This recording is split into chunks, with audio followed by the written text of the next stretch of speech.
11 makalipas ang alas 8. Programang nakikinig, programang inaalam ang masasabi mo, programang magbibigay ng tama at totoo. Para tama ang alam mo, tara, usap tayo para malaman ang Damdamin Bayan. Live sa DZRH Radio, DZRH TV at DZRH Digital. DZRH Damdamin Bayan. Kasama sina Lakay Deo Macalma at Sister L Elaine Apit. DZRH Damdamin Bayan. Luzon, Visayas, Mindanao, isa hong mapagpalang araw ho ng Lunes sa ating lahat. Ang petsa ngayon na Mayo 26, 2025 sa ngalan ho ng Mayor ng Star City na si Mayor Deo Macalma na may mga inaasikaso sa ngayon. Ako ho si Raymond Dadpa. Siyempre, kasama natin ang regular co-host ng palatuntunang ito. Good morning, Lakay Raymond, at good morning sa lahat ng mga nanonood at nakikinig sa atin. Magandang umaga, Pilipinas, and of course, hindi mawawala pagbati ko, Diyos marhay na aga sa mga taga Bicol, lalo na dyan sa aking bayan sa Juvillar, Albay. Diyos marhay na aga. Diyos marhay na aga sa Indogabos. Sa oras natin, dito, Elaine, kasi siguradong busy-busy ang mga opisyal ngayon. Yes. Ang Metro Manila Development Authority ay sisimula ng ipatupad yung No Contact Apprehension Policy, kung tawagin ay NCAP. Ito'y matapos na alisin partially ng Korte Suprema yung TRO na inisyo para ito ay maipatupad, pero ito ay sa mga pangunahing lansangan. Alay, Yes. para hindi tayo magtagal, nasa ating linya na, Elaine, ng chairman ng MMDA, si Chairman Don Artes. Chairman Don, sir, maraming salamat sa pagtanggap sa aming tawag. Good morning dito sa DZRH, Raymond and Elaine, sa ngalan ho ni Boss Deo Macalma. Good morning, Chairman. Magandang umaga, Raymond, Elaine, at sa inyong taga-subaybay. Yes, sir. Tuloy na ho ba ang ating pagpatupad ng NCAP today? Opo, tuloy naman po. Sa amin po kasing palagay, regardless kung may NCAP or wala, di ba po dapat ang mindset ng ating mga kababayan ay hindi ako magbabiolate ng traffic rules para hindi ako matikitan. It's just that ngayon po, ina-assist kami ng technology para i-capture po itong mga violations na to dahil hindi naman po namin kayang i-cover lahat ng karsada within our jurisdiction na mano-mano namin bantayan. Kaya po nga nag-i-employ tayo ng technology para po ma-capture ito. Kasi po na rin namin, simula po nang nagka-TRO ang NCAP, from about 9,000 a month na violation, makiat po ito na may 40 mil. Grabe. Na violation per month. So, meaning, kitang-kita po natin yung behavior ng ating mga kababayan na pag wala pong bantay, parang daga po ba yan? Pusa. Na pag walang pusa, naglalaro po yung daga. Parang ganon po ang nangyayari. So, kaya po, mas mabuti na rin ito. At sana po, panawagan ko sa ating mga kababayan na nagre-reklamo about NCAP. Whether may NCAP or wala, dapat po tayong sumunod sa batas traffic. Pero yung isa sa mga reklamo dyan, Chairman, yung para sa multa, nalinaw na ba ito kung uniform? Opo, na-address po natin yan. Unang-una po, ang multa po ng MMDA before ng TRO ay napakababa. In fact, hindi po kami kasama sa pinipetisyon yan. Opo, hindi po kasi kasama sa pinipetisyon. It's just that na-cover lang kami dahil meron nga po kaming NCAP. Pero yan po, ina-address na natin with a single ticketing system kung saan yung mga penalties po for violation ay isinet natin at reasonable po yung penalty. Pero hindi siya masasabing mababa. Kasi ang purpose po ng penalty ay para wag kang umulit. Kasi ang nagiging tendency po, pag mababa yung penalty, yung mga kababayan tayong i-risk na lang yan. At kung nga huli ay magbabayad na lang kasi they can afford. So, hindi naman po pwedeng sobrang baba po niyan. So, bigyan mo nga kami ng numero, Chairman Sir. Magkano halimbawa dyan sa EDSA, mahuli ka through the camera na mayroon kang traffic violation, magkano ho ang multa? At saan babayaran ito? Depende po kasi sa penalty, like po yung anti-distracted driving pag nagse-cellphone, ang multa po niyan ay nasa 5,000 pesos. Pero may mga rates po yan number coding. Nakapost naman po, hindi ko kabisado po yung isa-isa. Kasi napakarami po niyan. Pero pinopost naman po namin regularly at pinapaalalahanan ng ating mga kababayan. Ito po yung penalty for violation. Ang masasabi ko po at magagarantiya ko sa ating mga kababayan ay unang-una yung concern nila na unreasonable yung panghuli. Yes, Dito po sa amin na sa NCAP po ng MMDA, unang-una kahit po kami ay gumagamit ng AI, meron pong automatic review. In fact, kanina po, pumalik po ako doon sa aming command center at tiningnan ko, meron na pong in 1 hour, may na-capture po sila na I think 399 violation. Dami nun AI. Tapos po, ang na-reject po ay 100 mahigit. Dahil ni-review po ng ating mga tao. So, doon nyo po makikita na ina-address po namin at nakikinig po kami sa hinaing po ng mga tao. Kasi po, siyempre po ang AI, kung ano po ang i-command nyo. Program yan. Yun po yung po ang susundin niya. So medyo minsan wala pong flexibility. Like, yung mga concern po ng ating mga kababayan, kunyari po, may sobrang lubak. Iniwasan. Siyempre, iiwasan nyo. May yellow line, which indicates na hindi ka dapat mag-change ng lane. Yung mga ganun po, hindi na mapagbibigyan nyo ng camera or ang AI. Pero upon review po, makikita po yun. Like, kanina may mga nakita po ako na pumasok sa bus lane. Pero upon review, nakita pong ambulance. So, nire-reject po yun. Yung mga ganun po na mga instances. Yun po yung pwede ko i-assure na hindi po arbitrary ang panghuli. And then, may contest mechanism po tayo na pinadali. Yun, isa pa yan. Website, pwede po nila i-contest. Yung pong violation, hindi kailangan pumunta dito sa amin, sa aming opisina. At ipadadala po namin yung actual footage. I-provide lang po yung email, i-provide po namin yung actual footage kung bakit kayo nahuli. Para po makita nyo for yourself kung tama or hindi yung pagkakahuli sa inyo. Opo, Chairman, meron lang kaming lilinawin kasi yung ilan sa ating mga kababayan, ang concern nila, kailangan ba muna, kasi yung katulad po before, kailangan muna nilang magbayad and then magko-contest sila kapag ka napatunayan naman. So, hindi po muna magbabayad? Hindi pa. Pwede nyo pong i-contest at hindi nyo po kailangan magbayad bago i-contest. Yun. Alright. At yung system ng payment, Chairman Sir, saan ho pwedeng magbayad? Well, may mga bayad center po, tsaka land bank ang amin pong accredited. At yan naman po ay nakapost sa aming website kung paano babayaran. Ang maglalabas din po kami ng mga advisories at mga measures para po maiwasan yung scam. Kung matatandaan niyo po, mga 6 months ago, dahil pong nabiktima na may huli ka sa ganito, click mo yung link, doon ka magbabayad. Kami po sa MMDA, hindi po kami magpapadala ng link through text or through email kung saan kayo magbabayad. Nakapost lamang po yan sa website, doon po kayo pupunta lang. Wala po kaming ipiapadala na text na link kung saan kayo magbabayad. Very good. Well said. Sir, yung daw linawin natin, yung itong NCAP, hindi lang sa 4 wheels, kundi pati yung 2 wheels, yung mga motor riders. Lahat po ng motor vehicles ay covered po.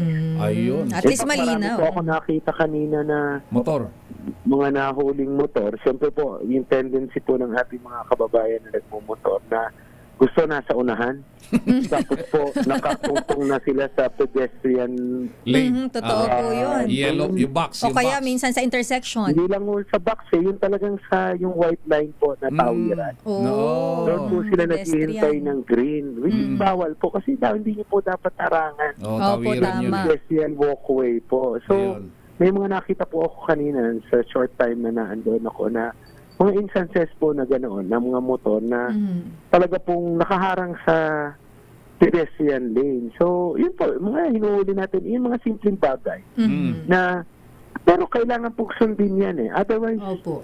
wala po tayong kaayusan kung hindi po natin pe-penalize yan. Kasi masasanay po ang ating mga kababayan na wala naman ako nakikitang enforcers eh. Gusto kong mauna. So, pupunta ako sa harapan, kahit na pedestrian lane yan, doon ako maghihintay ng green. Alam mo, sa totoo lang, Pong mindset eh. Oh. sa totoo lang, Chairman, mas okay po tong NCAP kasi ang dami na talagang kamote.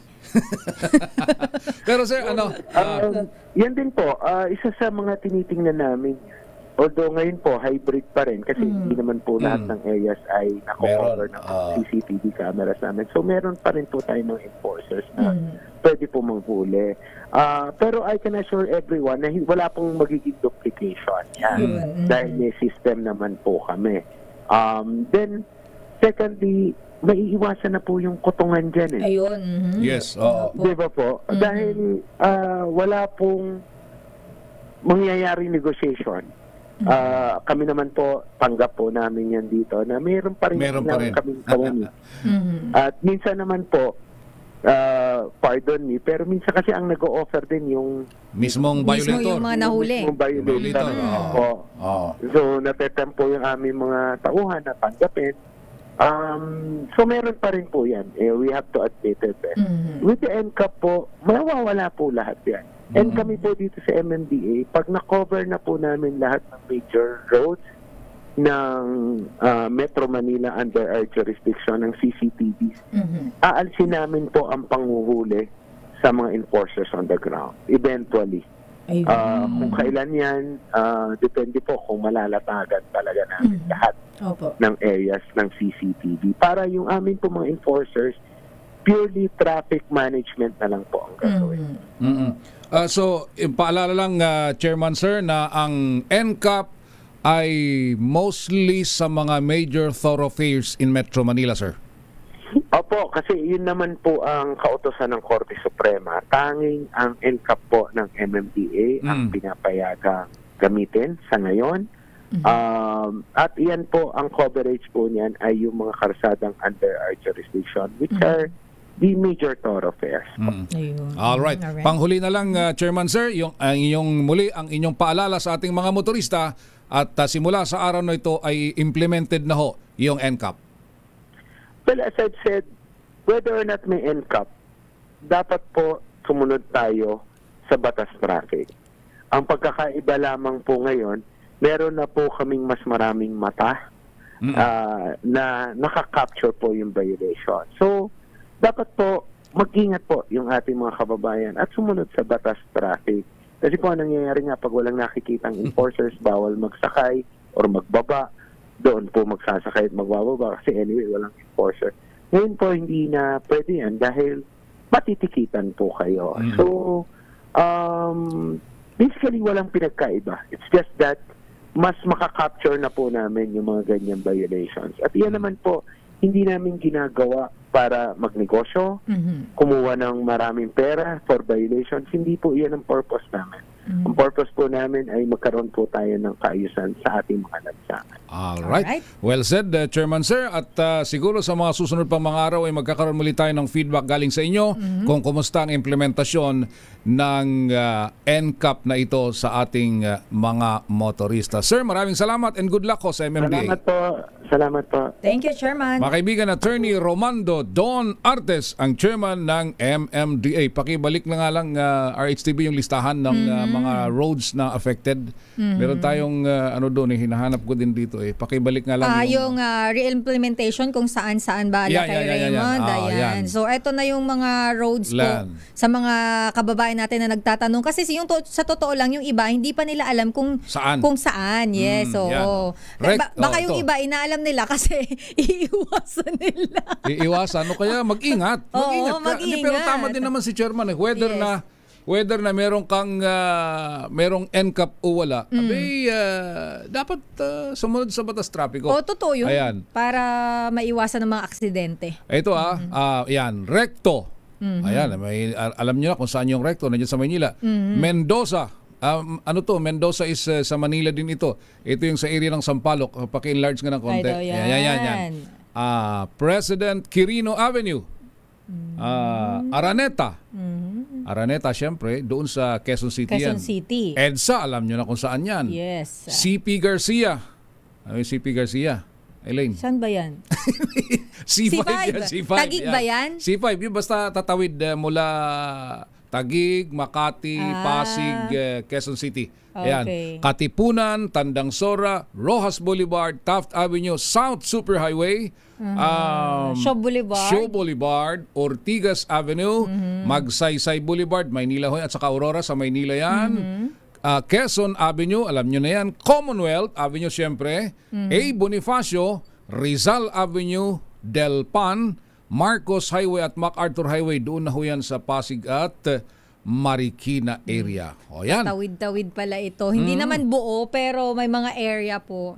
Ay, alam Pero na. yung kahabaan ng EDSA, yan po ay Totally, ano yan? Totally NCAP po yan, no contact apprehension. Noon pa man talagang ano yan, Eileen, noon pa man talagang bugbog na ng camera yan, napakaraming camera. Nakalimutan pala na, ay sa bagay, mag-undergo naman talaga siya ng rehabilitation, pero ang concern din ng ating mga kababayan Lakay Raymond, Oo. yung ilang mga kalsada na hindi visible, hindi maayos yung signages, Yun, diba? Dapat oo. maayos din kasi yun, kasi Tama, minsan tama. hindi mo manonotice, ay, bawal pala ako, tapos Di, at hindi saka mo alam. Tama yung last week yung nagsabi si Senator Grace po, na kung minsan, alam mo yung kalsada, Yes. pwede kang mag-right turn or pwede kang mag-left turn. Oo. Kung minsan nababago. Oo, totoo yan. Yung, wala na pala yun. Oo. Naiba na. At Ow. bigla na lang nagkaroon ng pagbabago. Nako po. So kaya kung minsan, kailangan din ito maging diretso. Ano Yes, po? oo. O kaya ay magiging hindi flexible na ngayon pwedeng mag-right turn. Tapos sa susunod, next week, hindi bawal. na naman. Oh, Oo. yun. In the meantime, Flash Report. Flash Report! meron nang napiling bagong PNP chief? Oh. Ha? Inanunsyo na ba yan ni Secretary John Vic Remulla ng DILG? Val Gonzales, sa detalye ng balitan yan, Val. Raymond at Sister Ella, sa loob ng susunod na 2 linggo ay i-anunsyo na ng palasyo kung sino ang susunod na pinuno ng pambansang pulisya. Itong sinabi ngayon nitong si DILG Secretary John Vic Remulla sa ambos interview ng media dito sa Campo Karingal. Ngayon lamang. Sabi nitong si Secretary Remulla, nag-usap na raw sila ni Pangulong Ferdinand Bongbong Marcos Jr. at nabanggit na rin sa kalihim kung sino yung kanyang napili. Ang sabi nitong si Secretary Remulla, excellent choice, very qualified, at mayroong good track record. Yan yung mga description na binanggit nitong si Secretary Remulla sa ilang mga kagawad ng media dito sa Campo Karingal. So ang kanya pang binabanggit, itong napiling ito ni Pangulong Ferdinand Bongbong Marcos Jr. ay i-anunsyo within the next 2 weeks. Bal, 3 letra o 4 na letra? Walang ganong mga detalye na binabanggit. Wala nga ganong Wala pa, binabanggit. wala. Walang clue, Val. Walang ibinigay na clue. At abangan talaga daw natin kung sino. Itong sa kanyang description ay very qualified, good track record, at excellent choice. Ayun. Ang ginawang pagpili ng palasyo doon sa papalit kay outgoing PNP Chief Police General Marbil. Yun yung kababanggit. Naglibot kasi Romel at Sister El, itong si DILG Secretary at itong si NCRPO Director Anthony Abirin doon sa ilang mga vital installations dito sa National Capital Region ngayong umaga. At kanina, Romel, idudugtong ko na rin ang binabanggit nitong si DILG Secretary John Vic Rimulya. Palalawakin na ng DILG yung sa buong Pilipinas, yung ipinatutupad na 3 minutes response na sinimulan ng QCPD.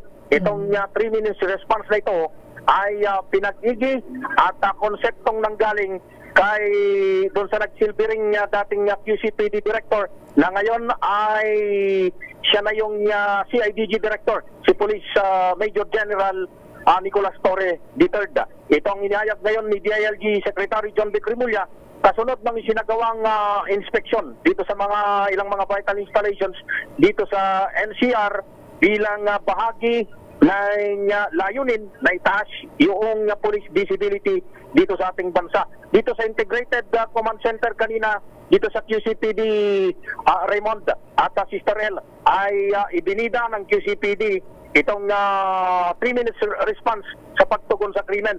Matapos yung NCRPO kanina, kabilang dun sa mga pinuntahan ng kalihim, kasama itong si NCRPO Director Major General Anthony Abirin, ang BGC Police Station, MRT Show Boulevard Station, SM Mega Mall Police Post, Anonas Police Station 9, at ang panghuli nga itong dito sa Campo Karingal. At pinalakpakan kanina ng kalihim maging nitong si NCRPO Director Abirin yung halos dalawang minutong responde sa isang abandonadong sasakyan, kahina-hinalang abandonadong sasakyan sa isang convenience store dito sa bahagi ng EDSA, malapit lamang sa punong tanggapan ng DILG.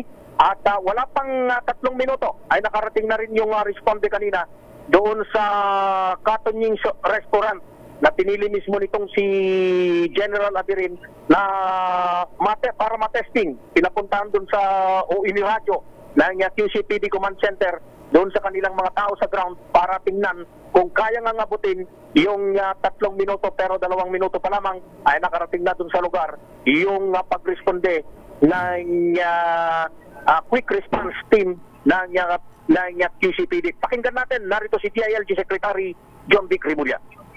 Ang aim natin, buong Pilipinas dito, I am very happy with the way QCPD did it. Pero ang aim talaga natin, hindi lang Metro Manila, dapat buong Pilipinas. So it starts here. Best practices, downstream, pababa. It starts here. Yung crime database nila, meron sila. It has to download. Ayun ang importante. Ang mahirap kasi sa naging practice ng PNP, dahil sa bilis ng promotion system nila at reassignment, walang continuity of program. Ngayon, magkakaroon tayo ng master program para ang PNP plans of action ay mas stable at may continuity. So yan Raymond at Sister El, dalawang istorya ay napili ng bagong pinuno ng PNP, itong si Pangulong Ferdinand Bongbong Marcos Jr. na i-anunsyo sa susunod na 2 linggo, habang yung 3 minutes response time naman ng QCPD ay i-adapt na sa buong Pilipinas. Mula rito sa Campo Karingal, ako si Val Gonzales, DZRH, una sa Pilipinas, una sa Pilipino. Daming bayan. Salamat, Val Gonzales. At para dun sa kalaman ng ating mga kababayan, ilan sa mga pangalan lang, banggitin ko lang yung mga lumulutang ang pangalan na posibleng pamalit daw kay Police General Romel Francisco Marbil ay itong sila mula sa PMA at saka PNP. Kaya tinatanong ko kung 3 letra o 4 na letra PMA, of kung course, Lieutenant General Jose Melencio Nartates Jr. Si Sir Tateng kung tawagin nila. PMA Class 92, classmate niya, Lieutenant General Bernard Banak, ang commander ng Area Police Command. Ito yung dati nating PIO chief. Yes. Siyempre, Major General Nicolas Torre III, na ngayon ay hepe ng CIDG. Siyempre, maraming sumusuporta dyan, pero marami din nang gagalaitin. Alam niyo na kung bakit. Oo, hindi na kailangan sabihin kung bakit. Oh, Oo. Lieutenant General Edgar Alan Ocobo. Ito yung Chief Directorial Staff at Silent Worker mula sa PNP Class 92. Parang last, nung nakaraan, umugong din ang pangalan niya, no? Lakay Raymond, kasama sa umuugong na, pumalit. Pwedeng pumalit bago na-extend. At of course, the Chief ng NCRPO, Major General General Anthony Aberin. 8:35 ng umaga. Daming bayan. Ang oras na yan ay hatid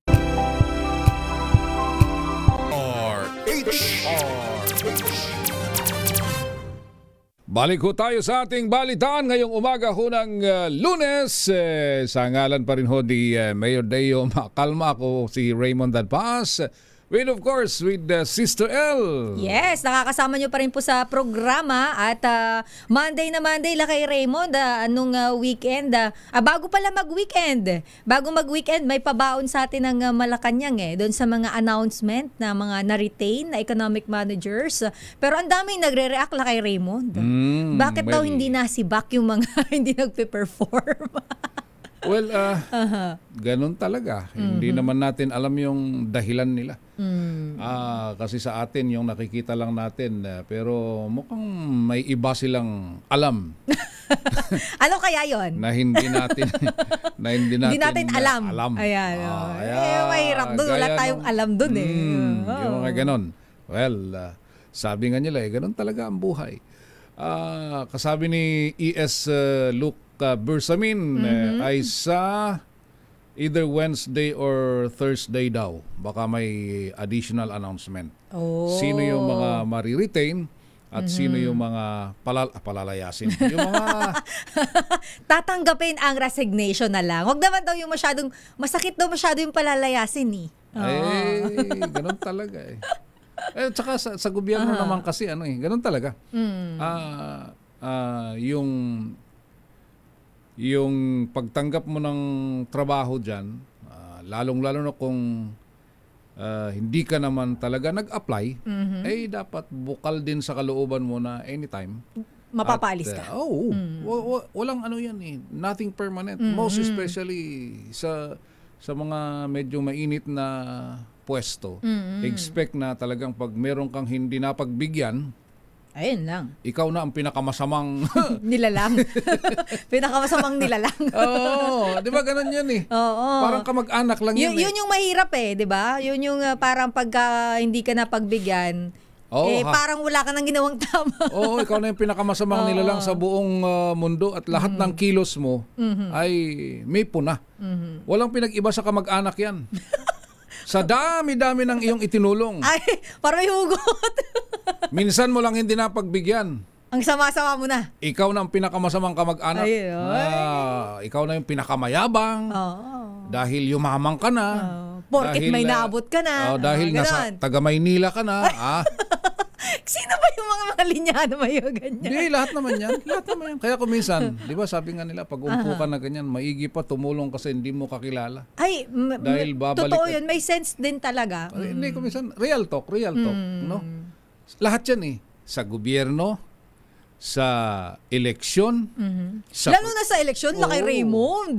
So, magkakasingilan kahit eto, katatapos na eleksyon, hindi pa sila nakamove on. May mga nanalo na.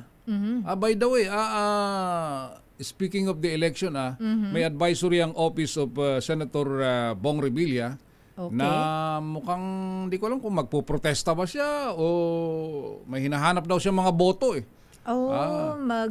file ng protest. Yun, malalaman mamayang alas 10 dahil mayroon daw i-announce si Attorney Raymond Fortun, yung kanyang kinuhang lawyer para sa election itong 2025. Malalaman natin yan. In the meantime, Daming bayan. sa oras na 8:44 ng umaga, may report tayo mula sa ating mga kasamahan. AFP handang umalalay sa Atinito concert sa West Philippine Sea. Edniel Parosa sa detalye ng balitang ito. Edniel? Kaya Raymond at Sister L, naka-alerto ang AFP Western Command maging ang AFP Northern Command sakaling kailanganin ng ating ito civilian mission sa West Philippine Sea. Simula na kasi ngayong araw itong ikatlong edisyon ng misyon ng Social Civic Group. Tampok ang dalawang concert na gagawin sa El Nido, Palawan, habang ang isa naman ay sa Pag-asa Island sa mga susunod na araw. Sa panayam ng DZRH, sinabi ni Navy spokesman for the West Philippine Sea, Rear Admiral Roy Vincent Trinidad, na nakipag-ugnayan sa kanila ang grupo ng atin ito. Pero hindi na binanggit ni Trinidad kung ilan o anong assets ang kasadong sumaklolo magbantay na depende na umano sa diskarte ng Westcom at ng Norcom. Ayon kay Trinidad, hindi limitado sa naval assets sa mga barko dahil pwede rin gumamit ng puwersa mula sa Air Force ang kanilang hanay. Nagpasalamat naman ng ranking naval officer sa pagsuporta ng grupo sa pag-iit ng kalayaan sa lugar. Pakinggan natin ito. They coordinate with us and we are ready for whatever eventuality. Kung kailangan ng tulong, nandiyan naman tayo. At tayo nagpapasalamat sapagkat pinapakita ng ating mga non-government partners. This is composed of civil society, na nagpapakita na sila ay sumusuporta sa panindigan natin sa West Philippine Sea. Mga oras na ito, kay Raymond at Sister L, ang grupo ng atin ito ay naroon na sa may El Nido, Palawan, at kasadong magsagawa ng concert bago kanilang paglalayag malapit sa bisinidad ng Pag-asa Island, kung saan inasahang tatagal itong misyon hanggang sa Mayo at 30. Ito si Edniel Barroso, nag-uulat para sa DZRH. Una sa Pilipinas, una sa Pilipino. Damdamin Bayan. Maraming salamat, Edniel Parosa. At speaking of the West Philippine Sea, syempre hindi matapos-tapos yan. At tignan nga lang natin kung sino yun naman yung mga susunod na passionate na magpupurso yung usapin ng West. Well, incidentally, ang Pangulong Bongbong Marcos ay nasa Kuala Lumpur, Malaysia ngayon para sa ASEAN meeting. At isa daw, ipinangako niya na isa yan sa kanyang mga issue na ilalahad sa harap ng mga world leaders doon. Siyempre, yung problema pa rin natin sa West Philippine Sea kasi maraming tahimik na bansa dito sa ASEAN tungkol dyan. Kasi marami sa kanila ang laki ng utang sa China kaya hindi sila umiimik hinggil sa usapin na yan. Maliban siyempre gaya ng Pilipinas na umaangal, ang Vietnam na sumasabay din at saka ng Indonesia. Talagang malupit yung kanilang pag may mga pagpasok ng mga barko ng China pinoprotesta nila doon sa kanilang teritoryo. In the meantime, Elaine, opisyal naman nang nanumpa si re-elected Senator Lito Lapid sa kanyang bagong mandato sa Senado sa isang simpleng seremonya sa Porac, Pampanga noong araw ng Sabado. Sabi nila si Senator Lito Lapid. Ayan. Kasama ang kanyang pamilya, inanumpa si Senator Lapid sa harap ng kanyang kapatid, si Chairman Arturo M. Lapid, yung punong barangay ng Barangay Poblasyon sa Porac, Pampanga. Ito na ang ika-4 na termino ni Lapid sa Senado simula noong 2004. Nagpasalamat si Lapid sa mahigit na 13 milyong botanteng nagtiwala at nagbigay sa kanya ng bagong mandato. Nangako si Lapid na isusulong ang mga panukalang batas na makatutulong sa mga mahirap na mamamayan. Pangako ni Supremo ay susuklian niya ng pagmamahal at malinis na serbisyo ang ibinigay sa kanyang tiwala ng ating mga kababayan. Si Lapid ang ama ng Free Legal Assistance Act of 2010, yung Republic Act 9999 o ang tinaguriang Lapid Law na magagamit na mahirap na mga agrabyadong mga kababayan natin sa batas. Yung mga walang pang-abogado ay natutulungan. Damdamin Bayan. Congratulations kay Supremo. At siyempre, good morning sa ating kay kanyang COS. Si Sir Ricky. Ricky Ileto. At siyempre yung kanyang anak. Anak ba yun? Ang anak ng Supremo. Ayan, partner Florante Rosales. Magandang umaga. Kasama din niya sila Ronnie. Na Ronnie Kalumpita na tumulong din. At of course, kay Tiesa CEO.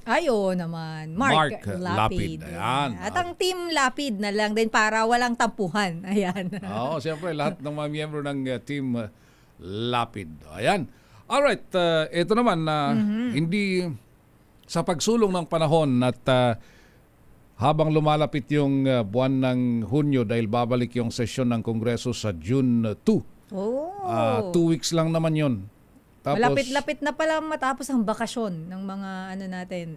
mga Ay, kailan ba ang Lakay Raymond? May SONA pa tayo pala no? July yun. July, July. That is on the on the 4th Monday of July. Pero ang sesyon ng Kongreso, itong kasalukuyang Kongreso, 19th Congress, babalik sa June 2. 2 weeks lang naman yun. At saka medyo yun kung tutuusin mo, parang 6 days lang yun kung tutuusin mo. Kasi Monday to Wednesday, normally Monday to Wednesday lang naman ang kalimitang trabaho ng mga yan. Then, babalik na lang sila after the SONA. Yun yung day of the SONA, which is the 4th Monday of July. At siyempre, ang pinag-uusapan dito, maliban sa Senate and House leadership, ay yung impeachment laban kay Vice President Sara Duterte. Maraming mga legal opinion kasi, halimbawa ngayon, pagkatapos ng June 30, tapos na ang 19th Congress, 20th Congress yung papalit. Ang sinasabi may nagsasabi ng iba na kumbaga parang pwedeng from 19, pwedeng tumawid sa 20th. Oo. Pero meron namang nagsasabi na hindi po pwede. Hindi po pwede. Ayan, ang ating alamin natin. Makibalita tayo. At nasa ating linya, dating kilalang-kilala. Yes. Napaka-busy sa Comelec dati. Na aming At nakasama natin siya dito. Nagprograma to dito Isa sa mga ang advokasya niya tulungan yung mga seniors. Mga young at heart. Ayan. Ay teka, sumisigaw si Het. Standby ka, Attorney Romy Mac, at meron lang daw konting hanap buhay dito. 8:51 ng umaga. Daming bayan. 6 na minuto bago mag-alas 9 ng umaga, at ngayon nasa ating linya na si Attorney Romy Macalintal. Attorney Romy Mac, good morning. Raymond and Elaine. Good morning, Attorney. Ay, magandang umaga sa inyong dalawa at sa inyong mga tagapanood at tagapakinig. Yes, sir. Ano itong may parang may dito sa inyong paniniwala itong tungkol sa impeachment trial ni Vice President Sara? Posibleng hindi umusad ito, Attorney? Well, sigurado magkakaroon ng question tungkol sa kung pwedeng itawid yan from 19th Congress to 20th Congress. Sapagkat nasa ilalim kasi ng rules ng Senate na yung old Congress, lahat ng mga proceedings nila, lahat ng mga kaso na nakabimbin sa old Congress, yan ay terminated upon the end of that Congress. Pero the incoming Congress, pwede naman nilang buhayin yan. Ngunit kapag binuhay nila yan, ituturing yan na bagong reklamo o bagong kaso. Kaya kapag yan ikinuring na bagong kaso, ang sasabihin siyempre noong panig ni Sara, hindi nyo na pwedeng ituloy yan sapagkat ituturing yung pangalawang impeachment ko. At sa ilalim ng saligang batas, hindi ako pwede magkaroon ng dalawang impeachment cases sa loob ng isang taon. So yun ang malaking issue sa bagay na yun. So, kaya palagi, magkakaroon yung napakalaking legal and constitutional issue. So ano to, tingin nyo, Attorney, pwedeng questionin sa Supreme Court kung sakaling gagawin nyo na itawid sa 20th Congress? Yes, siguradong dadali sa Korte Suprema yan. Or, pwede naman siguro na kung meron silang bilang sa Senado, the moment na magbukas ang impeachment court, pwede silang mag-file ng motion to dismiss for lack of jurisdiction. Sasabihin nila na tapos na yan, hindi na kami po pwede, wala kayong jurisdiction, sabagat ito ay second impeachment case. At kung sila ay mayroong majority, pwede nang pagtalunan din ng mga senador kung pwede nang i-dismiss kaagad o hindi pa. Yun yung ay sa pagpasok na ng 20th Congress at sisimulan o itutuloy yung impeachment proceedings. Yun. Okay. Pag pumasok doon sa second susunod na Kongreso, yun ang magiging kahihinatnan. At siyempre, pwede sila mag-file ng motion to dismiss. At yun ang po pwedeng pag-usapan doon. At kung may majority sila na makuha at sa mga bilang ngayon, nababago ang bilang ng mga senador na papanig kay Sara at mga hindi panig. Kaya maaaring doon dalhin. Hindi ko alam, I'm not the lawyer of Sara, pero bilang lamang palingin ko sa bilang isang practicing lawyer, lalo sa mga political issues. Oh, pero paano nyo tutugunan, attorney, yun namang paniniwala or yung paliwanag, no? Na yun daw kasing binabanggit na legislative function ng Senado ay hiwalay doon sa function niya as an impeachment court. Kaya kung dito sa legislative, talagang by June 30, tapos na itong 19th Congress. Pero yun daw function as impeachment court ay pwedeng magtuloy-tuloy. Attorney? Wala namang sinasabing pagkakaiba eh. Sinasabi, all cases, all proceedings. Ano ba ibig sabihin ng all cases, all proceedings? Di lahat ng mga bagay na nakapimpin ay tapos na. Hindi naman sinabing except impeachment, except wala namang sinasabing legislative lamang, lahat ng proceedings ang sinasabi. Sinasabi nila nga gano'n, napakababaw na dahilan naman noon, hindi sila dapat mag-imbento ng mga salita sapagkat wala naman sa rules nila yon. Pangalawa, sa akin, kung talagang walang bilang, baka mapahiya ang mga naghahabla. Dahil sa kung wala rin naman patutunguhan, bakit pa nila itutuloy? dahil sa ngayon, ang bilang parang lumalabas. Walang bilang para ma-convict si Ms. Sara Duterte. Doon sa bilang. Doon sa susunod na Kongreso. Yes, oo. Bakit mo itutuloy? Alam mo, walang iniwan yan doon sa kaso noon si Bill Clinton na impeach nga siya sa House of Representatives. Pero pagdating sa Senado ay bagsak naman.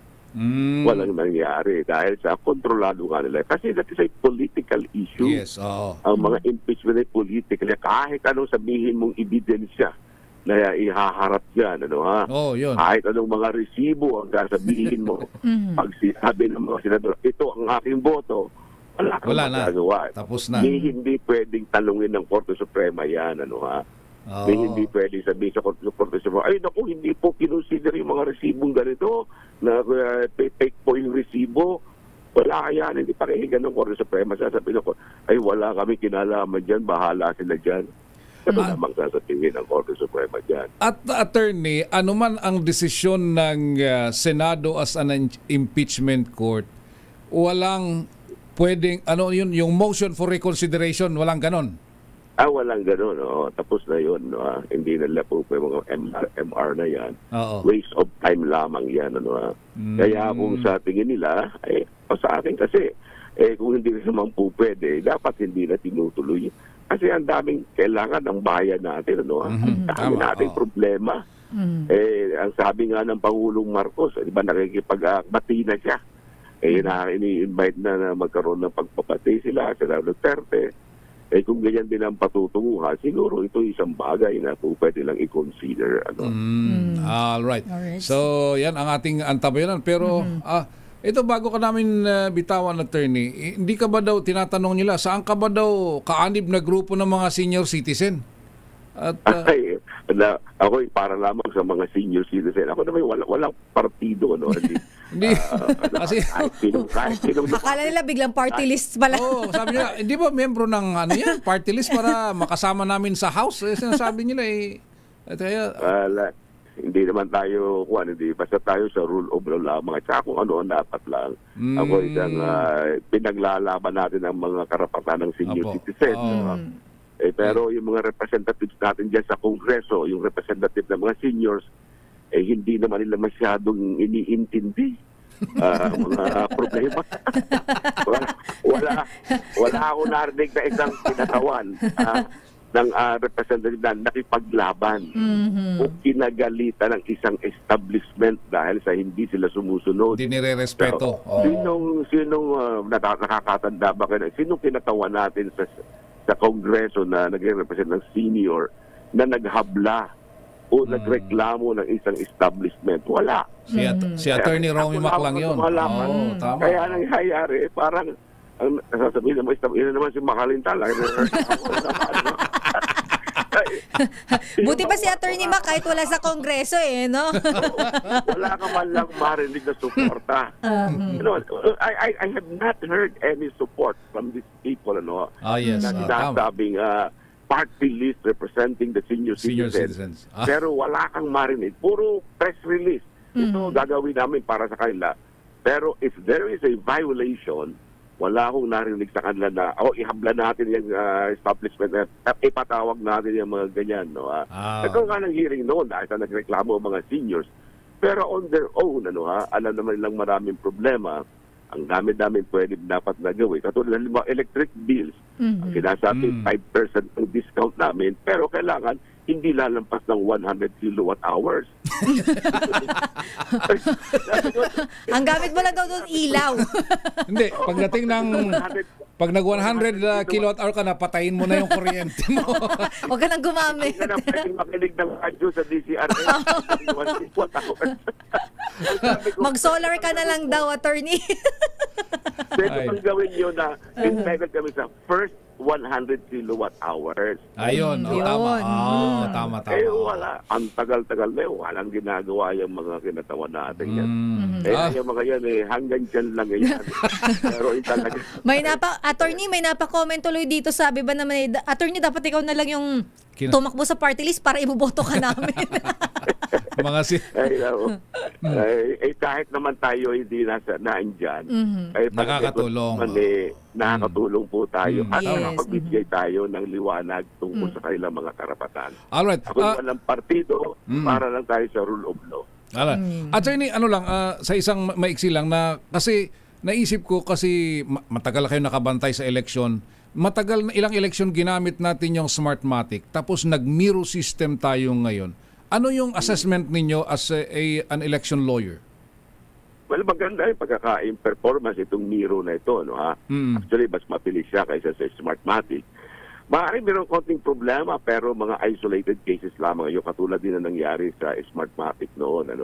Kaya konti pa siguro ng mga pag-aayos ay baka almost perfect na tayo dito sa Miro system na ito. Kaya yung nakita naman niyo, wala naman nakapagreklamo ngayon. Maaaring yung mga nagpo-protesta pero bahagi yun ng ating mga election system.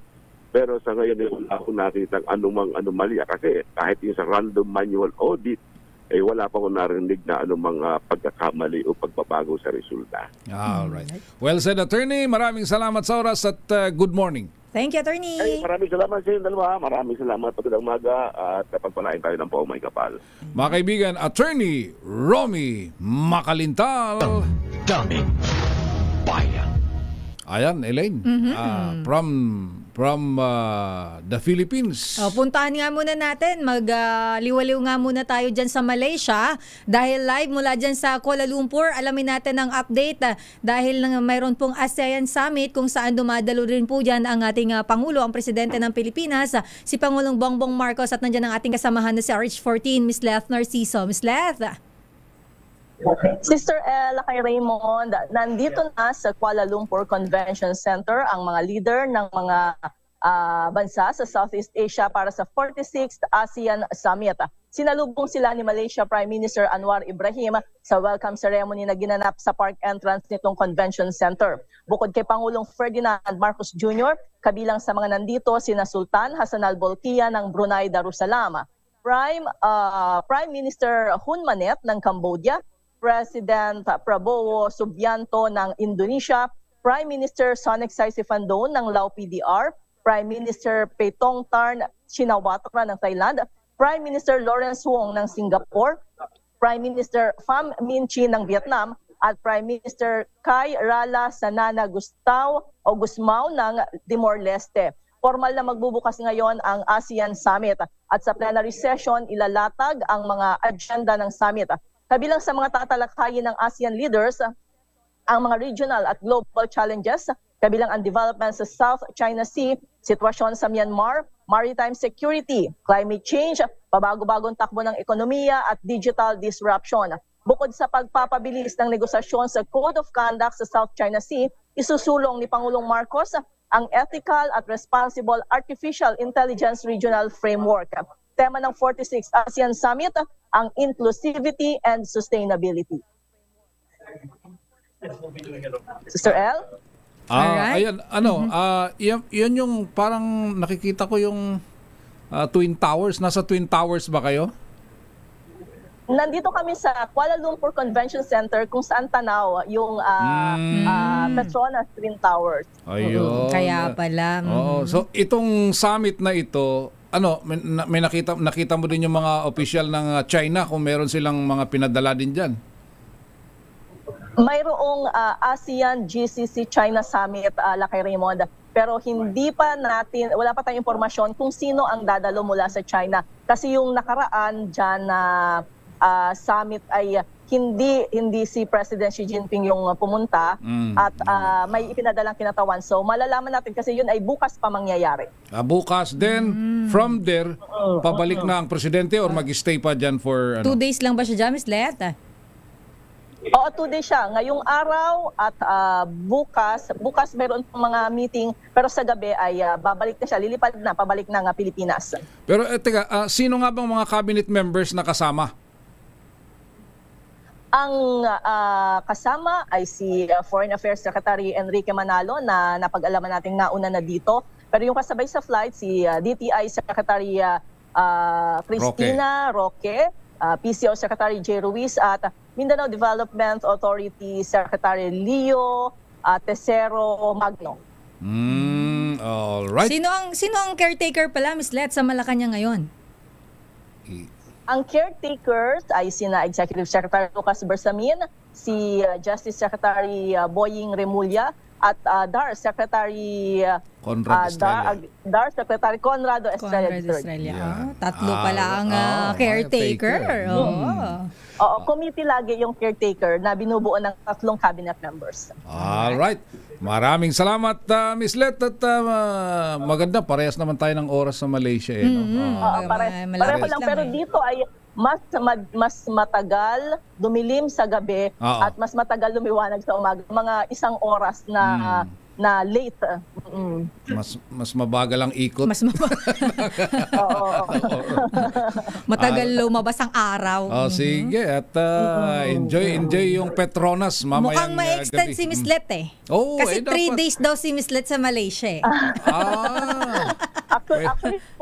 Actually parang 4 days. 4 days. Kapag hindi ka kasi kasama sa flight ng presidente, ang via commercial, kailangan a day before. A day before and a day after. A day after. All right. Sige, enjoy nyo yung Petronas pagdating ng gabi. Kasi iba. Papapicture daw doon si Miss Let Picture na daya. Maganda sa araw pero iba din yung gabi. Alright. Salamat, Miss Let, at good morning dyan sa Kuala Lumpur. Meron ba chance na makipag-meeting si Presidente sa Filipino community dyan? Wala siyang schedule na PhilCom event kasi kung matatandaan ninyo, nung nagkaroon siya ng state visit dito, mayroon ng PhilCom. So mukhang hindi na naisingit ngayon. Alright. Salamat, Miss Let, and stay safe dyan sa Kuala Lumpur. Maraming salamat mula sa Kuala Lumpur, Malaysia. Ito si Lieutenant Narciso para sa DZRH. Una sa Pilipinas, una sa Pilipino. Daming bayan. 9:11 ng umaga. This time check is brought to you by...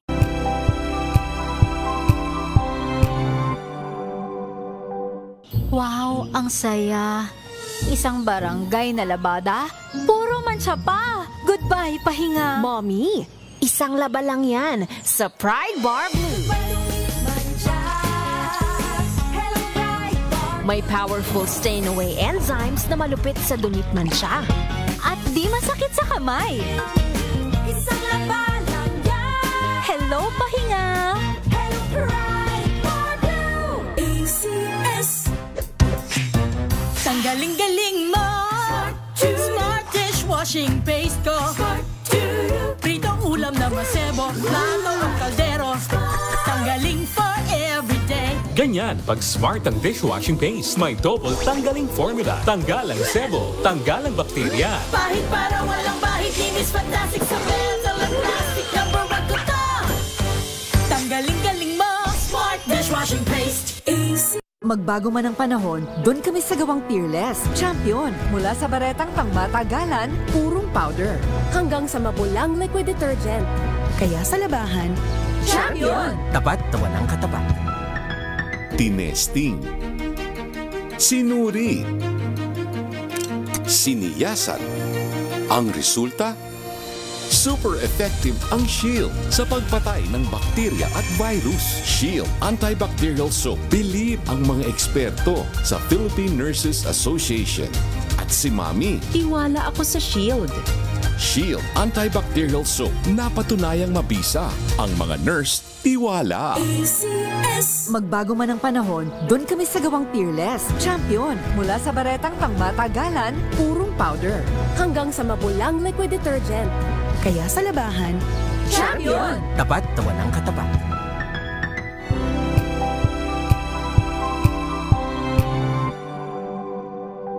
magbago man ang panahon, doon kami sa gawang Peerless. Champion, mula sa baretang pangmatagalan, purong powder. Hanggang sa mabulang liquid detergent. Kaya sa labahan, Champion! Tapat na walang katapat.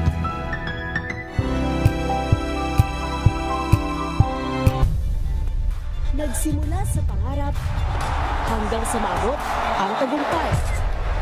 Iba't ibang kwento, iba't ibang mukha ng atletang Pilipino.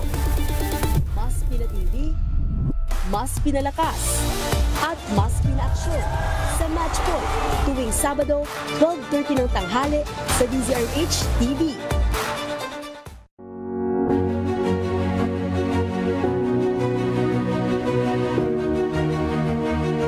Filipino Heritage Festival Incorporated in partnership with the National Commission for Culture and the Arts and Metropolitan Theater presents Ibiyang Mahal Kita, a concert tribute to Sylvia La Torre, the Queen of Kundiman and First Lady of Philippine Television at the Metropolitan Theater Manila on May 29 at 2 and 7 p.m. Featuring renowned soprano Rachel Herodias Park, Winces Jamiana, Byongin Park, Tinig Kayumanggi, Dance Space, and the UST Symphony Orchestra under the baton Maestro Daniel Bartolome.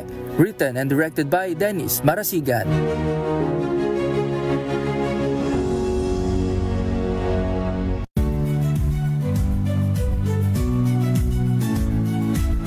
Magandang araw mga kaibigan.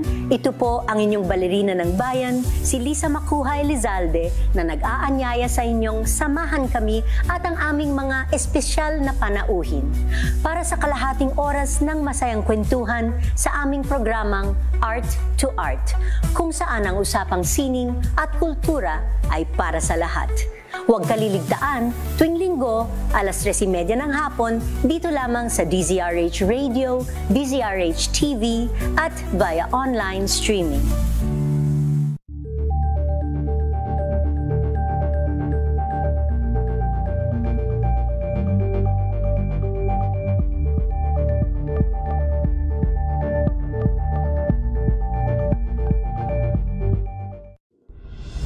Tuloy-tuloy ang pagtulong, tuloy-tuloy ang pagseserbisyo, at tuloy-tuloy ang balitaan kasama si May Binauhan sa Operation Tulong mula Lunes hanggang Biyernes.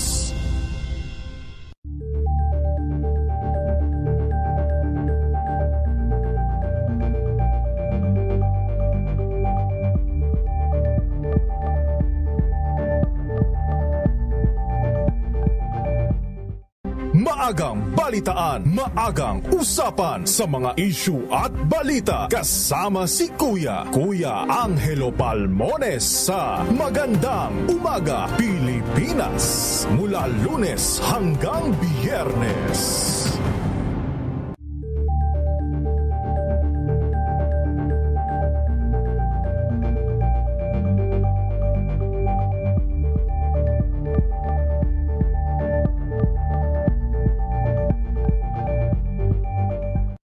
Balang Anthony Taberna at Jerry Baha ang gigising sa inyong umaga dahil lalatay ang humahagupit na diskusyon at komentaryo Lunes hanggang Biyernes sa 2x2.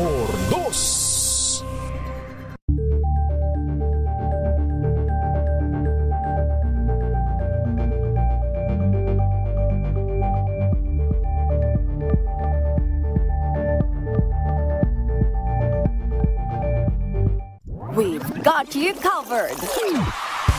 From the hottest hits, exclusive interviews, kilig to the bones fan meet experience, and Balik tayo sa ating balitaan, 9:17 ng umaga. Daming bayan. Tuloy ang ating mga balita. Ito yung confirmation hearing ng 3 cabinet members tuloy sa kabila ng pagsusumiti ng courtesy resignation. Ito ay sa Commission on Appointment. Sino-sino ang mga ito? Alamin natin sa report ni RH12, Milky Rigunan. Milky, magandang umaga. Magandang umaga na kay Raymond. Itutuloy pa din ng Bicameral Commission on Appointments ang nakaschedule na hearing kung makukumpirma ba ang 3 miyembro ng gabinete ni Pangulong Bongbong Marcos. Ayon kay Surigao del Sur Representative Johnny Pimentel, Assistant Minority Leader ng CA, ito ay kahit pinagsumite na ni Pangulong Bongbong Marcos ng courtesy resignation ang lahat ng miyembro ng kanyang gabinete. Sabi ni Pimentel, kakansalahin lang ng CA ang kanilang hearing kung i-withdraw ng Pangulo ang ad interim appointments ng 3 cabinet members.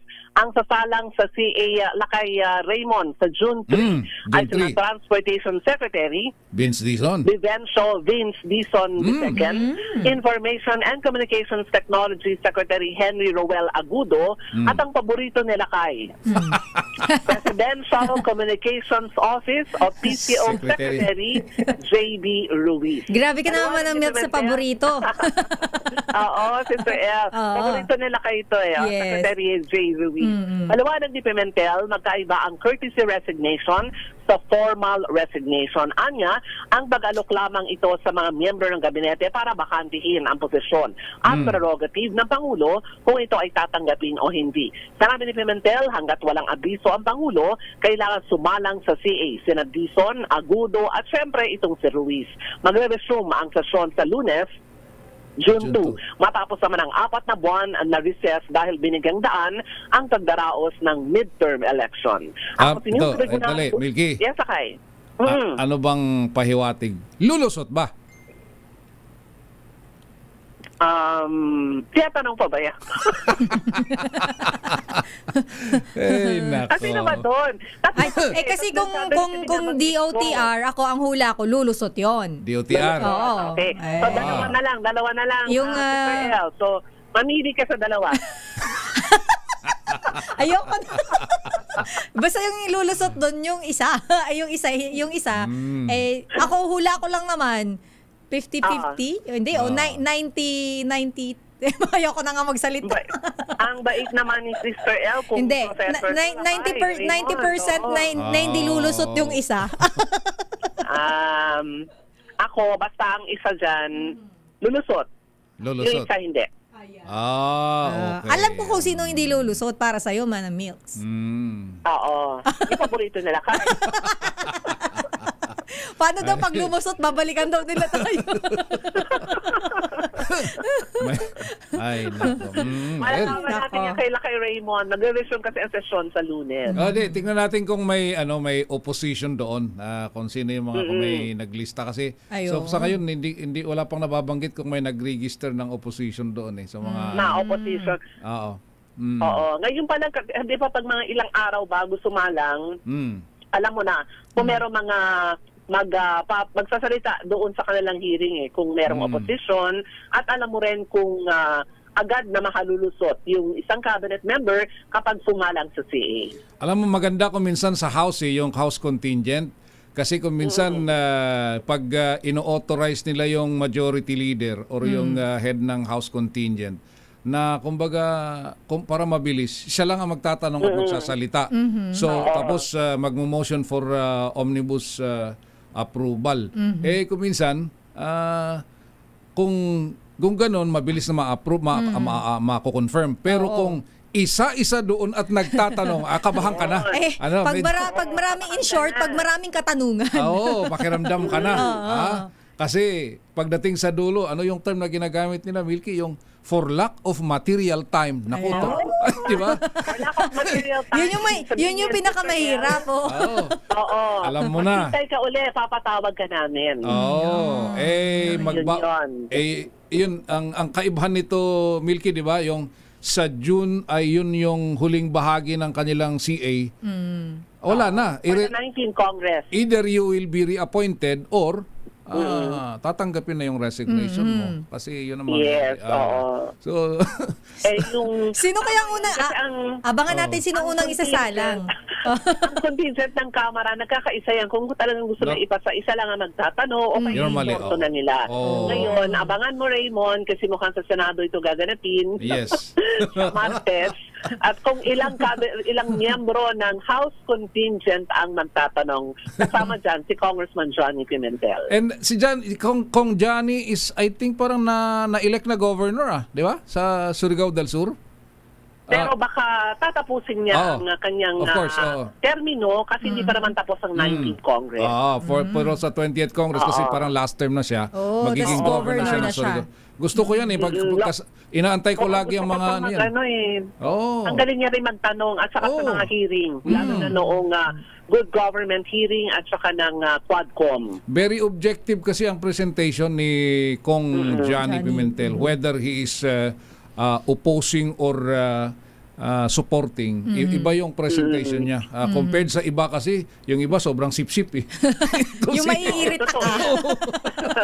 Alam mo na kung ano magiging desisyon. Yung iba naman, yung iba naman kasi, kung ayaw, masyadong personal yung pagkakaayaw. Sa kay Kong Johnny, whether he's supporting you or opposing you, kumbaga, subtle lang yung mga, parang chill lang. Ano ba to? Okay, oo, hindi. Yung gano'n. Oo, kasi kung minsan titignan mo, pag medyo merong personal na galit yung miyembro ng CA, talagang, lalabas no? Talagang gigisahin yung nakasala kung sino man doon sa makukumpirma ang appointment. Pero sa part ng Senado ba, kamusta yung tatlo na isasalang na cabinet secretaries? Sabi nga ni Sister El, mukhang okay naman ang DOTR. Siguro medyo maraming issue kasi sa iba. Well, yung sa DICT, mukhang first time niyang pumasok sa gobyerno din. Pero mukhang maganda rin yung tinitignan ko yung background niya. Agudo. Bankero kasi ito eh. Ruel Agudo. Ang bankero ito eh. Kaya maganda.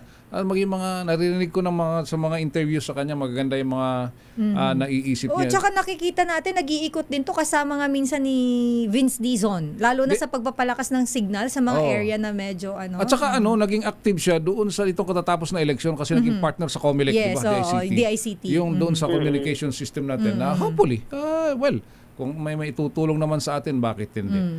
Bakit yung dalawa lang pinag-uusapan natin? Kayo eh. Ewan ko sa inyo eh. Bakit ba yun? Bakit naman tayong masabing maganda naman sa PCO? naman. Sila kay. Tanong yung si Ms. Let. Siya yung nandun eh. Kasama ni Presidente si Secretary J. Ruiz. Nasa Kuala Lumpur pala sila ngayon. Yes, kasama. Kasama pala. Pero andito naman na siya by June 3 para yes, of course. Confirmation hearing. Hintayin natin yan ang kanilang pagharap. Abangan natin. Maraming salamat, Milky. So kahit sila ay nagsumite na kay Raymond at Sister El na mga courtesy resignation, ang sabi niya ni Congressman Johnny Pimentel, kailangan pa rin sumalang sa CA, sa DOTR Secretary Vince Dizon, DICT Secretary Ruel Agudo at ang paborito na lakay, PCO Secretary J.D. Ruiz. Ako si Milky Regura nagulat para sa DCRH, una sa Pilipinas, una sa Pilipino. Daming bayan. Maraming salamat, RH12 Milky Rigunan. Samantala, meron hong ito may lang dito sa panawagan sa kay Chairman George Garcia ng Comelec. Nakita mo na ba kay Raymond yung mensahe?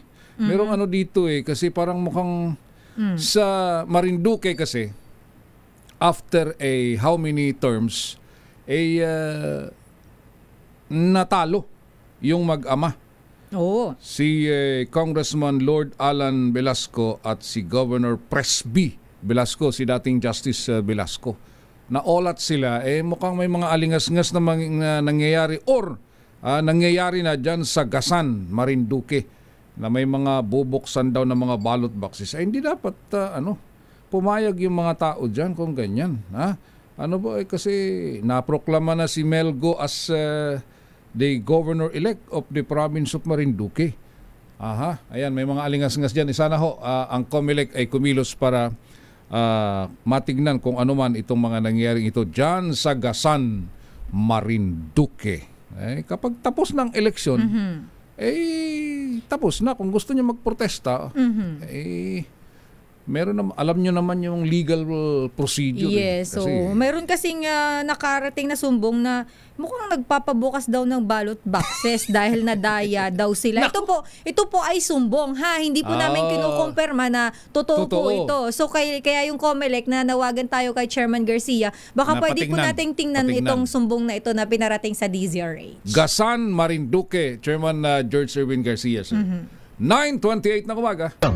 Daming Bayan. 9:34 ng umaga. Daming Bayan. Itong, by the way, binabati natin na isang magandang umaga si Senate Pro Tempore Jinggoy Estrada. At sana ay nasa mabuti ng kalagayan yung kanyang anak at pamangkin. Na nabugbog doon sa Boracay. Noong Sabado daw ng madaling araw nangyari ito. At medyo malungkot kasi nga alisin mo yung anak ni Senator Jinggoy yung involved, nasangkot. yung nasangkot. Kahit na ordinaryong turista lang yung nagpunta halimbawa doon na hindi anak ni Senator Jinggoy, parang nakalulungkot na nangyayari na ito sa mga prime tourism area natin. Yes, at hindi ito ang unang pagkakataon. Di pala kay Raymond, crime yung nakaraan, yung nirape pinatay na foreigner. Yes, na kagandang babae na European. Para bang hindi ko alam kung anong dapat gawin or hindi ginagawa kasi dati wala ka namang naririnig na ganyan. Yes, wala. Parang ang Boracay ay ang maririnig mo lang, napakaganda magpunta sa Boracay, di ba? Ngayon, parang nagkakaroon ng fear, takot yung tao. Iyon kasi dapat ito yung mga i-address siguro ano yung kasi yung mga kaibigan natin na nakakapunta dyan, makita mo naman yung pagkakaiba. During the time yung bago mag-pandemic, that was the peak of the Boracay that we know, na talagang yung literal na nagbabanggaan kayo ng siko sa paglakad lang sa either sa beachfront or even sa kalsada dahil na ang sikip nga nung kalsada bago sa dami ng turista. Bago nila ni-renovate yun during the time of former President Duterte. Ganun kalupit ang tao. Awa ng Diyos, wala kang maririnig na ganyan na nangyayaring krimen. Yes, Bakit ngayon? Sunod-sunod na ang nangyayari. So, anong mangyayari ngayon dyan sa prime prime tourist destination natin? Di ba? Wala, masisira tayo at mind you, hindi lang Boracay ang masisira. Di ba? Yes. Kaya itong ating nasa sektor ng tourism siguro dapat kumilos dito pag tourism naman kasi, Sister El, ang pinag-uusapan natin dyan ay hindi lang Department of Tourism. Yes. Nandyan ang, siyempre, sino bang nangangasiwa sa peace and order? PNP. Police. Diba? Yung sa mga, sa transport ng mga tao, DOTR. Diba? Yung health concern ng mga tao, DOH. Diba? Ito mga kailangan talaga ng, at saka siyempre, yung local government. Yes, yung LGU. DILG po yan. Under ng DILG. So, talagang it's a multi-agency approach. Hindi po pwedeng tourism lang ang titingnan natin. Sana ma-resolve. There was a time na nangyayari din yan sa El Nido na sunod-sunod yung rape cases ng mga foreigner. But I believe, sa aking tingin naman ay na-address na yon through the PNP intervention. Mukhang at saka may mga talagang na-aresto doon at nakakulong na ngayon. So naging warning doon sa mga local na gumagawa naman ng kalokohan dahil aminin natin at hindi talagang meron nakasisingit ng mga ganyan. Pero kung alam nila na gagawa ng kalokohan ay maaresto, mayayari sila o matatakot. Next, nangyari sa BGC. Yes. Diba? Yung case ng dalawang Korean nationals na bigla na lang hinablot yung mga gamit, tinangay. Yung mga motorcycle riding suspects.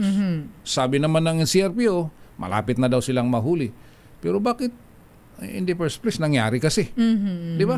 Yes. Prime ano yan eh. Prime, ibig sabihin kasi, ang BGC, hindi yun pinupuntahan ng mga ordinaryong kababayan natin. Yes, oo. At mga turista, pupunta dyan dahil alam nila na safe sila. Safe zone dapat. Yes. Yung mga ganyan. Kaya lang nangyayari.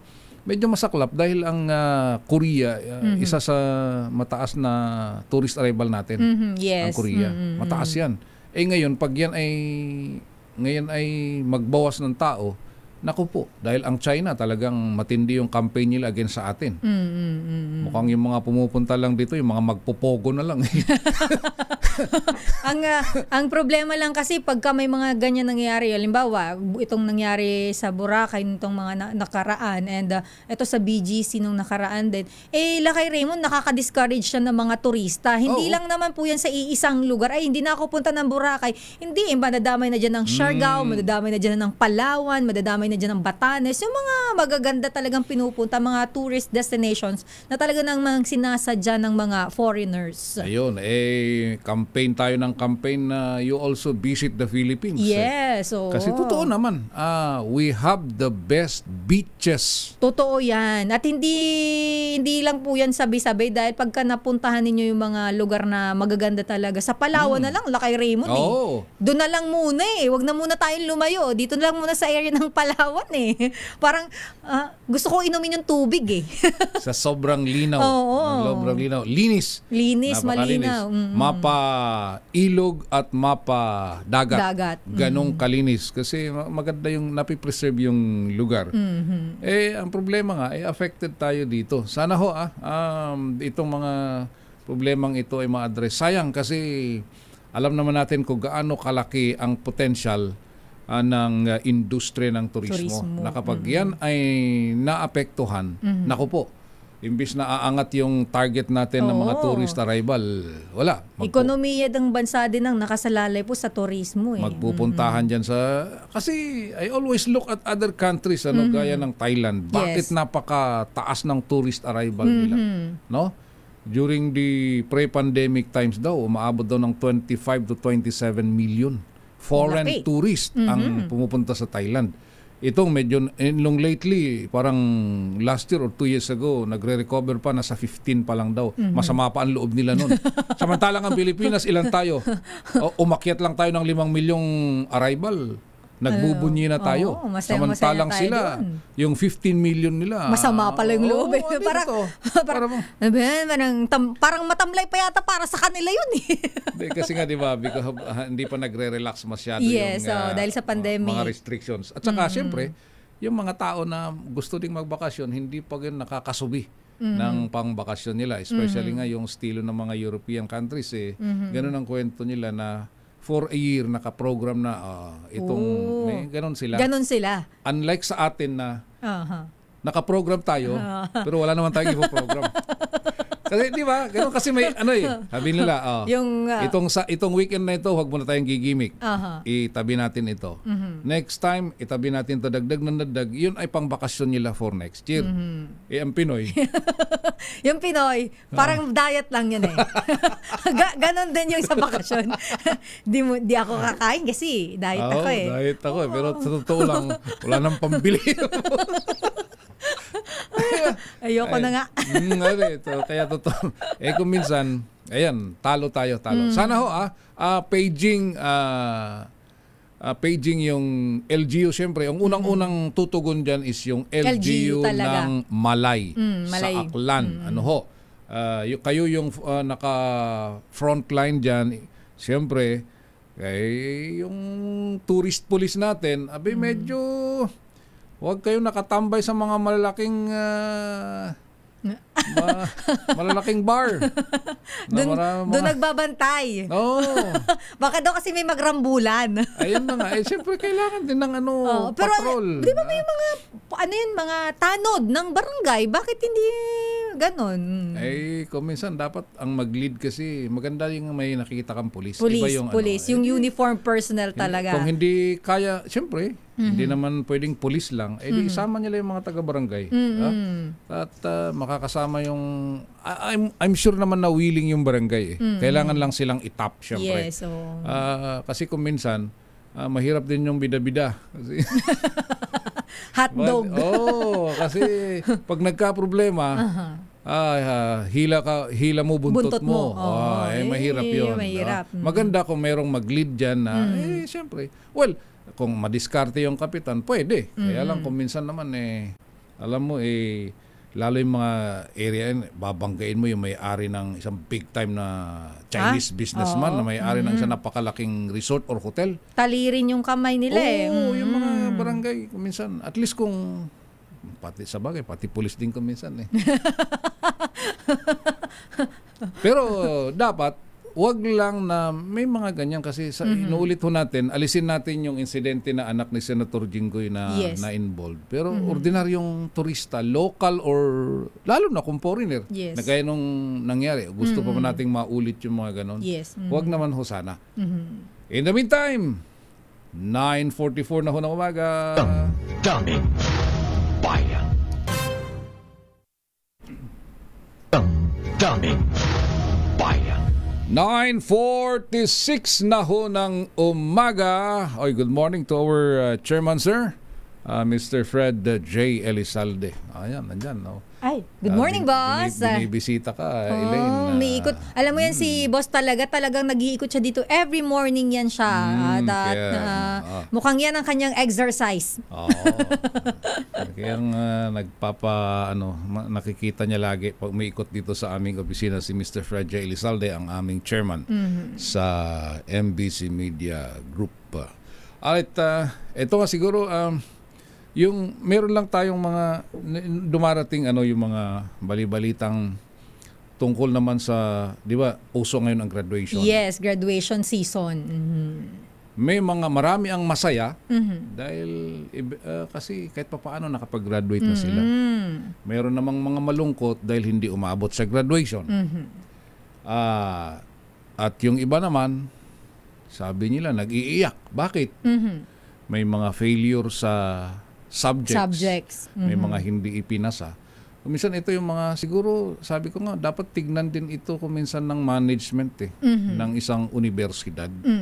Na, ito binabanggit ko just to be clear, yung isang estudyante ng University of Santo Tomas, graduating student,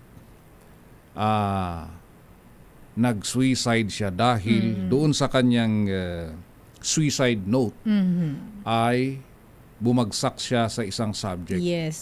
At hindi niya masabi-sabi doon sa parents niya na hindi siya makakapag-graduate. At eventually, nagresulta sa suicide. Medyo nakalulungkot yun. Later on, ang daming mga message of condolences na nanggagaling sa UST community. Nagsalita pati yung dating rector, si Father Okoy, na yun doon ako naantig nung sinabi niya yung bata sana he should have been given consideration dahil number one, graduating siya. Pangalawa, yung pagpasa niya doon, kumbaga yung grade niya, kung 75 man yung passing mark, kunting-kunti na lang ay pumasa na siya. Sana ay sa kanyang paniniwala, dapat ay pinagbigyan kung sino man yung professor na yon na nagbagsak dun sa... Daw sabihin natin na bagsak talaga siya, pero pwede namang mabigyan ng remedial exam or consideration. Maraming activity na pwedeng pambawi. Yes. Kasi, number one, magkano ang tuition fee sa UST? Yung kawawang magulang na lahat ay ginagawa para lang mapaaral yung anak kasi gustong dyan mag-aral at pumasa naman siya dyan sa entrance exam ninyo tapos graduating doon nangyari. So ano pang silbi? Ang punto ko dito is anong silbi ngayon? Hindi ko naman minamaliit yung ng pakikiisa ng community, yung university community doon sa namatayan. Kaya lang, bakit nga kasi umabot sa ganun? Baka pwedeng i-review yung policy regarding sa mga ganyan na paalalahanan din itong mga hindi ko naman nila lahat. May mga professor talaga na ang feeling nila pag wala silang naibagsak sa isang SEM masama ang loob nila. Parang ganun ang pakiramdam eh. Bilang isang educator, alam mo naman pwede mo namang ganun, di ba? Kaya nga minsan, Elenso, lumalabas din yung mga kwentong, lalo na yung mga malalaking university na mamahalin ng tuition. Yes. Kailangan mo magbagsak sa regular SEM para may tuturuan sila sa summer. Para mag-enroll ng summer para may pasa at makahabol sa oras ng graduation. Tsaka para may kita. Ganon ang sospecha ng iba. Kasi bakit mo kailangang ibagsak dito? Tapos pagdating ng summer class, ikaw din ang magtuturo. Ikaw, same diba? Professor pa rin naman. Tapos bumayad ka ng katakot-takot dito sa regular semester. Kasi babayad ka uli ng ganong kamahal dito sa summer. Diba? Oo, ganon. Kaya minsan napagdududahan. Well, hindi naman natin sinasabing ganon ang nangyari, pero napagdududahan dahil nga sa mga ganyang klase ng mga nakagawian nung ilan ng mga professor na sabi ko nga magandang i-review. I-review siguro hindi na kailangan sa CHED sa universidad na mismo or even the college itself kung saan man yan kasi di ba? Mismong institusyon. Kasi iba-ibang departamento naman yan Yung halimbawa, ano yung mga department diyan? Engineering, Health and Sciences, kung ano pa ba yung mga departamento ninyo, di pwedeng i-review na dun yung polisiya tungkol sa mga bagay na yan. Kasi kawawa. Tsaka, lalo na sa panahon ngayon, dapat aware din yung mga universidad na yung mga bata ngayon parang nagiging prone sila sa mental health. Ayun. Napakataas ng mental health cases natin, most especially right after the pandemic. Totoo. Diba? Kasi naibutan sila nung nakakulong, nasa bahay, nag-aaral online. Wala silang nakakausap na tao. Online lang yung lahat ng mga interaction nila sa classmates, sa professor. Iba kasi yung, Lakay Raymond yung physical. Yung araw-araw kang pumapasok, yung kahit traffic, okay lang. Part na diba? Bahagi ng regular na naranasan natin. Pag nasa bahay lang, lalong at nakaharap lagi sa computer, yan may problema. Naalala ko tuloy meron kaming kakilala dyan, isa Cavite naman, engineering student. Ibinagsak. Tapos yung professor pala na yun, wala dito. Nasaan? Nagtuturo siya online, nasa abroad. Sabi ko nga pa. Kaya yung nanay, naintindihan ko yung galit Para bang kung malapit-lapit lang yung baka hindi lang 2x2 ang ipapalo dun sa ulo nung. Kasi nagtaka, sabi ko, asan yung professor nyo? Di kausapin nyo. Wala nasaan? Nagtuturo nasa abroad, online. Ang galing naman yan. Sabi ko, number one, sa bagay kasi hindi mo rin masisi. Ba't pinapayagan ng university? Or yung college? Bakit na ganun na? Kumbaga ito yung mga anong tawag natin, hindi man regular na professor. Mga part-time to. Nagpa-part-time lang sila. Wala sila dito. Nandun sa... Ito yung mga kumukuha lang ng mga subject. Ilang units lang. Tapos ang kukunin nilang class. Sige, itong klase, itong oras lang na to. Kasi yun ang bakante nila. Yes. Nasa abroad pala. Abay, sabi ko may kalukuhan din. Ayun, awa ng Diyos sa bagay. Pumasa na yun at just lately passed the engineering board exam. Samantala, sa ating pagpapatuloy ng ating balitaan, yung mga bagong pasilidad daw ng Bangko Sentral ng Pilipinas sa New Clark City. Target matapos sa 2028. Lilipat ang BSP sa Clark? Doon facility? Doon gagawa ng pera.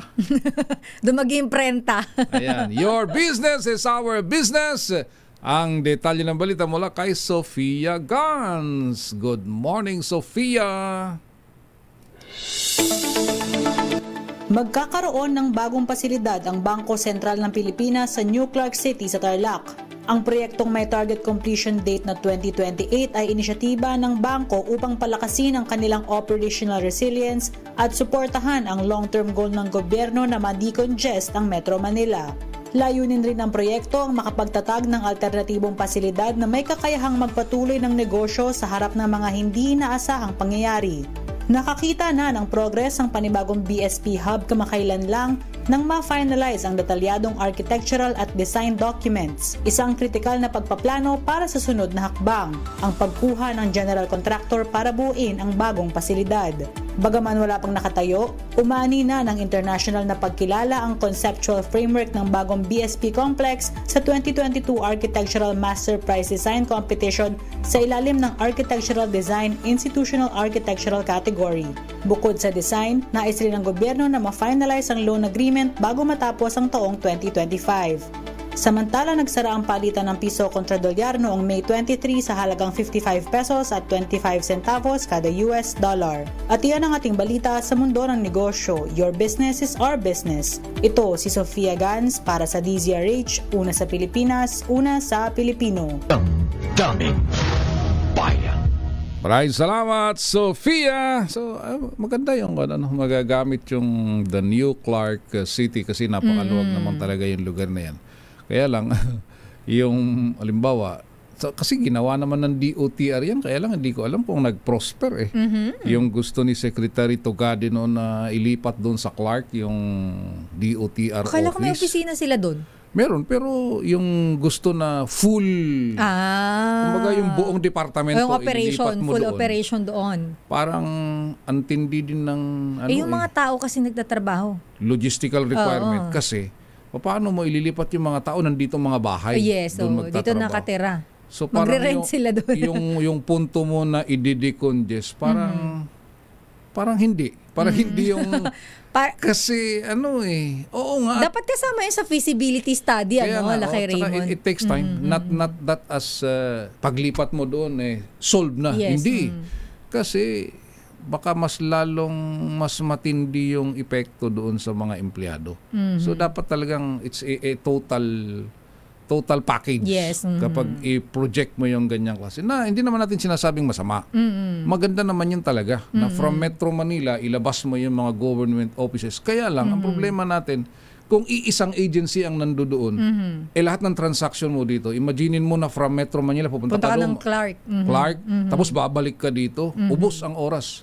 Imbis na matatapos mo yung transaction mo. So, the whole package magamit para, pagandahin ang ating transport system. Yun ang sagot dyan, Lakay Raymond. Lalo na yung tren. Natuwa ko nung nagpunta kami dyan sa Malolos sa Bulacan State University, itong campaign na ito, kasama yung mga taga-alyansa, nakita ko nung makyat kami doon, wow, sabi ko, meron na pala, nandito na pala yung Riles. Yung Riles. Train yung extension daw ng LRT. Wow, kung matapos yun, ay from Cavite to Clark, hindi, ba't ka magdadala ng sasakyan? Oo, bakit pa? Mag-train ka na lang. Yes, oo. Diba? Chill-chill ka lang doon, malamig pa.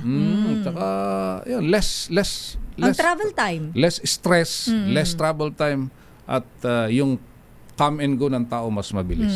Sana sa lalong madaling panahon ay matugunan yung mga yan. Malaking bagay din yan sa pagbawas ng traffic kasi yung iba, hindi na ako magdadala ng sasakyan, magte-tren ako. Ayan.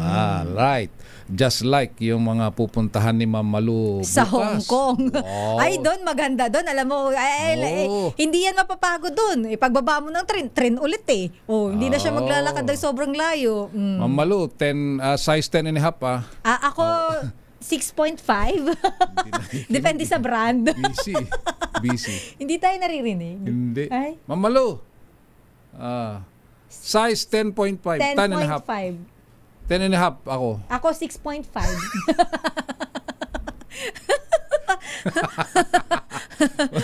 Sabi niya, nagsasabi niyo. Punta sa Hong Kong Mag-face mask ka doon Hindi, okay lang yan. Bahagi na ng ating yan. Anyway, salamat sa inyong patuloy na pagsubaybay dito sa balitaan ngayong umaga ho ng Lunes, May 26. Maya-maya ho, binabanggit ko lang dahil 10 o'clock schedule.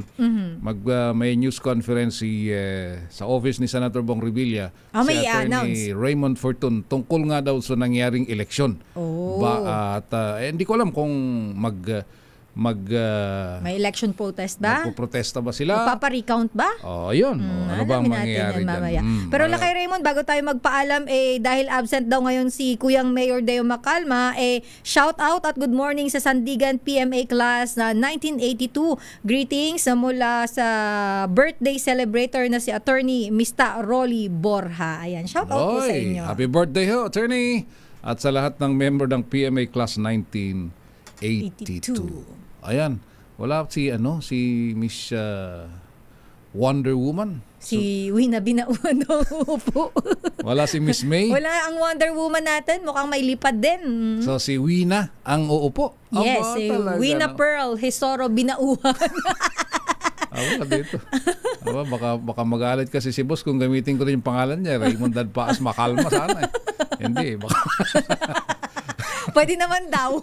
Pares ako kay Ilocano eh. At sa ngalan ho ni Mayor Deo Makalma, yung nakasama ngayong umaga, ako ho si Raymond Dadpaas. Sister L po, Elaine Apiti, stay safe. God bless po. 10:00 na ho ng umaga. Daming Bayan.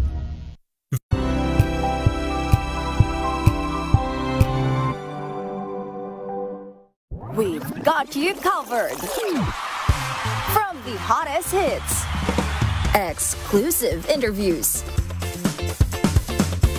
kilig to the bones fan meet experience, and hataw performances of your favorite stars.